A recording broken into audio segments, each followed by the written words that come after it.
자, 다음은 이 고려를 대표하는 상품이라고 할 수 있는 이 고려 청자에 대해서 한번 알아보도록 하겠습니다. 자, 고려 청자는 아마 많은 분들이 들어보셨을 거라고 생각을 하고 또 많은 분들께서는 이 고려 청자를 직접 보시기도 하셨을 텐데요. 고려 청자는 고려 시대에 융성했던 당시의 화려한 문화를 대표하는 이 상징과도 같은 존재라고 할 수 있습니다. 고려가 건국된 이 10세기 초반 당시 자기를 만드는 기술을 가지고 있던 나라는 전 세계에 단 3나라밖에 없었는데요. 바로 자기가 탄생한 이 중국과 그리고 중국의 영향을 받아 이 자기를 생산할 수 있게 된 고려와 베트남입니다. 참고로 우리가 흔히 말하는 이 도자기라고 하는 표현은 도기와 그리고 자기를 합쳐서 부르는 말인데요. 이 도기는 신석기 시대에 만들어진 이 빗살무늬 토기 같은 것을 모두 포함하지만 이 자기는 흙을 분쇄하여 그리고 그릇의 형태를 만들고 그리고 그릇 표면에 유약이라고 하는 것을 발라서 고온에 구워냄으로써 이 그릇 표면이 유리질처럼 되는 것을 말합니다.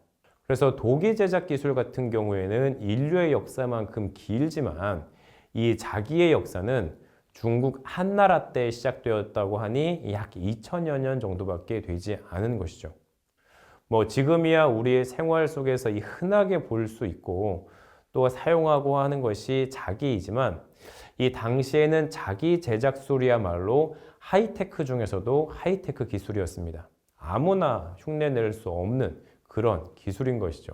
자, 쉽게 유럽의 상황과 한번 비교를 해보도록 하겠습니다.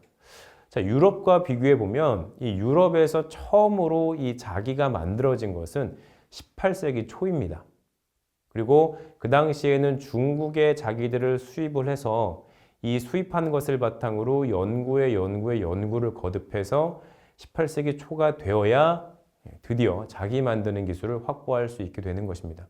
쉽게 말해서 이 유럽은 중국에서 처음 자기가 탄생한 이후 약 1000년이 훨씬 지난 이후에야 자기 생산 기술을 확보할 수 있었던 것입니다. 당시로서는 정말 대단한 기술이었던 것이죠. 자, 그런데 이 고려에서는 자기를 생산할 수 있었고 그리고 고려에서 주로 생산되던 자기는 이 고려 청자였습니다. 청자라는 자기죠. 그래서 청자라는 말에서 알 수 있는 것처럼 이 푸른 빛깔의 자기였습니다.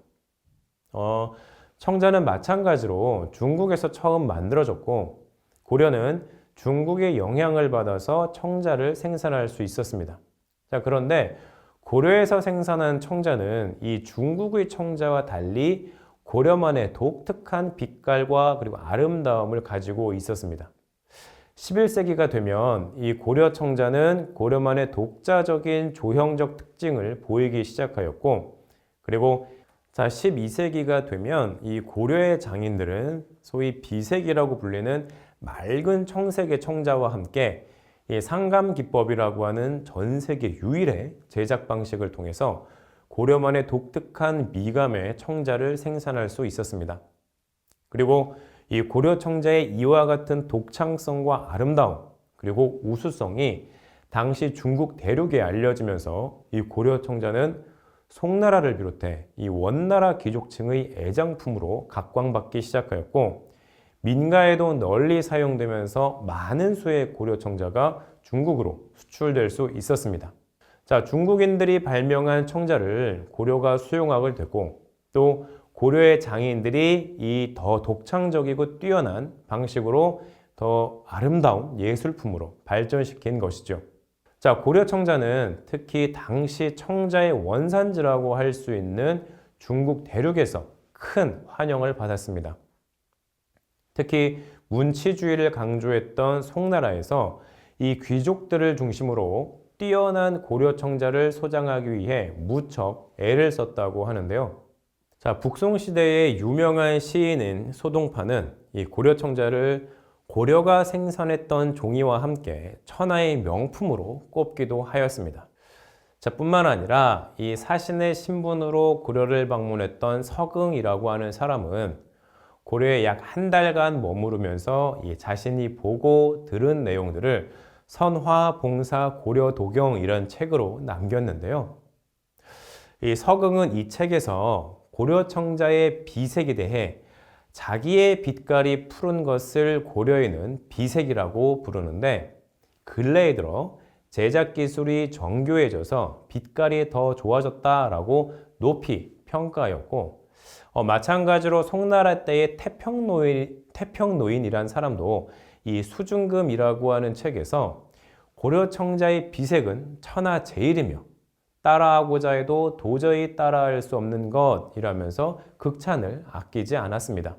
이에 따라 고려의 청자는 이 중국으로 역수출되면서 유명세를 더하게 되었죠. 그리고 송나라 때는 이 비색의 순청자가 유행했다면 12세기 중반 이후가 되면 이 상감 기법을 적용한 이 상감 청자가 유행하면서 이 원나라 사람들의 사랑을 받게 됩니다. 자, 여기서 고려만이 갖고 있었던 이 독특한 제작 기법인 상감 기법에 대해서 잠시 말씀을 드리면, 자, 우선 그릇의 표면을 파내는 방식으로 이 그림이나 문양을 새깁니다. 그리고 이 새긴 곳에 흰색이나 붉은색 등의 흙을 채워서 구워내는 방식인데요. 이 상감 기법은 유일하게 고려에만 있던 제작 기법으로 고려만의 독창적인 기술입니다. 이 기법은 오히려 중국으로 전해지며 차용되기도 하였는데요.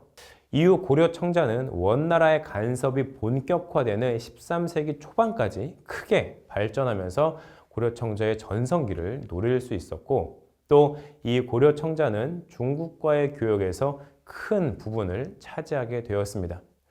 자, 이처럼 고려 청자는 교역을 통해 많은 양이 중국으로 전해졌는데요. 지금도 중국 곳곳에서 이 고려 청자가 발굴되고 있습니다. 특히 송나라와 원나라 때 이 해상 교육의 중심지였던 지금의 저장성 닝보와 그리고 항저우 일대, 그리고 장수성 일대에서 많이 출토가 되었고요. 삼국시대 때부터 한반도와 빈번한 교류가 있었던 지금의 산동반도, 그리고 랴오닝성에서도 이 고려 청자가 출토되고 있습니다. 이외에도 중국의 수도 베이징을 비롯해서 허베이성이라든가 아니면 지린성, 그리고 지금의 내륙 지역인 내이멍구, 아니면 안휘성, 이런 지역에서도 고려 청자가 출토되었습니다. 심지어 타이완에서도 고려 청자가 출토되었습니다. 물론 이들 중국 지역에서 출토되는 고려 청자는 이 국내에서 출토되는 고려 청자의 규모와 비교하면 적은 숫자라고 할 수 있지만, 이 중국의 곳곳에서 출토되었다는 점을 고려하면 이 고려 청자가 당시 이 중국 전역에서 소비되었다는 것을 보여주는 하나의 사례라고 할 수 있을 것이고, 이것은 당시 고려 청자의 영향력이 얼마나 컸는지를 보여주는 중요한 척도가 될 것입니다.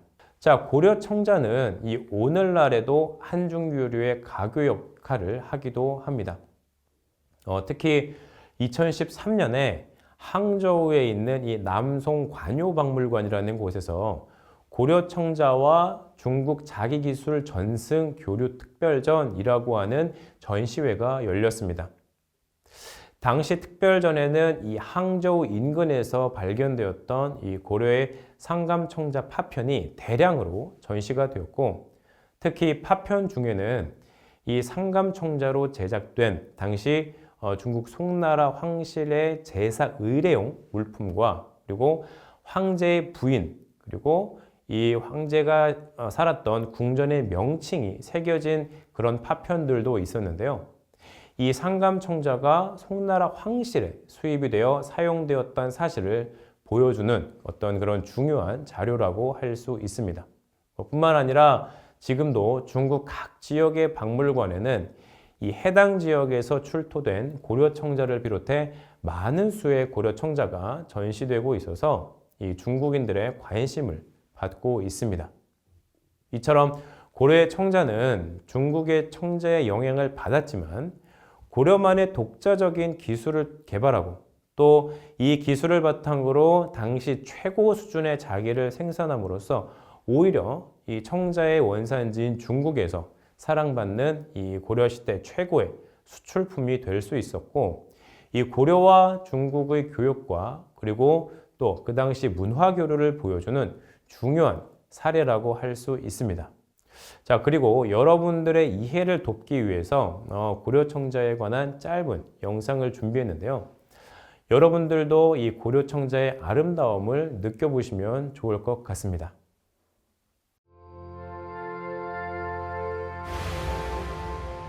저는 무엇일까요? 저는 10세기 이전에 만들어졌고 1300도 뜨거운 열기에서 탄생하며 남들이 부러워하는 은은한 푸른색을 입고 있습니다. 만드는 방법에 따라 종류도 다양하죠. 네, 천년의 비색을 자랑하는 저의 이름은 고려청자입니다. 흙을 다지고 모양을 만들어 문양을 넣고 가마속에서 한번 구운 뒤 유약을 바르고 건조시켜 다시 가마속에 넣고 구워 단단하게 만든 고려청자. 청자는 중국 송나라에서 비롯되었지만 고려인들의 집념과 열정 속에 새로운 모습으로 탄생했습니다. 어떻게 하면 더 아름답게 보일 수 있을까?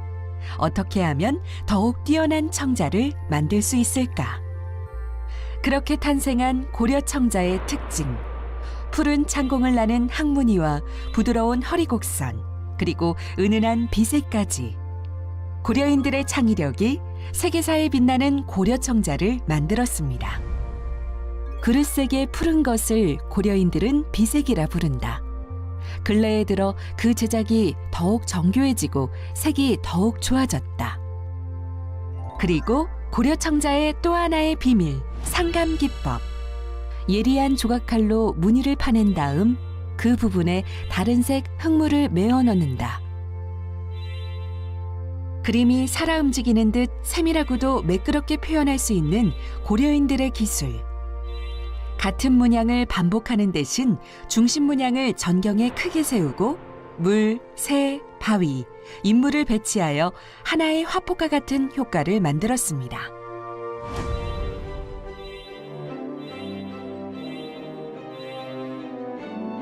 잠깐, 이름이 어렵다고요?